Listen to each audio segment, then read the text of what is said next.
Unit 12, Lecture. Someone once said, "The future is very difficult to predict because it hasn't happened yet."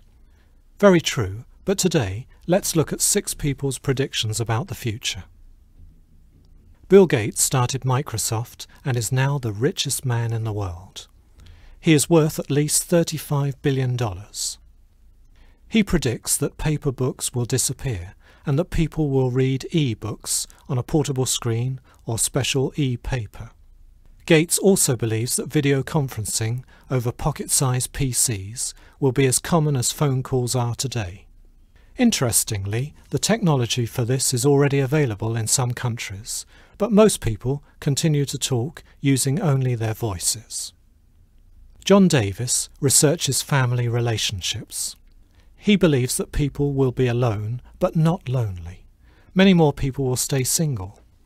One of his more interesting ideas is that marriage will be replaced by groups of adults living together and raising children together. Roger Gosden is the author of the book Designing Babies. He says that women will be able to reset their body clocks and have babies up to the age of 70.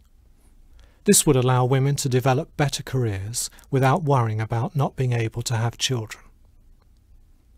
Peter Hudson, who studies the biology of the brain, believes that gene therapy may one day improve people's learning abilities. In addition, older people may be able to lead a much better life as gene therapy is used to fight the memory loss of old age. Peter G. Peterson, a former politician, believes that the average age of people will rise in most countries. These ageing societies could mean fewer wars in the future. If there are fewer young people, many countries may not be willing to risk losing them in war. Finally, James Simonson, a leading expert on nanotechnology, predicts that nanotechnology robots will build our cars one molecule at a time and increase our life expectancy by entering our bloodstream to clean and repair the body's organs. Unit 12.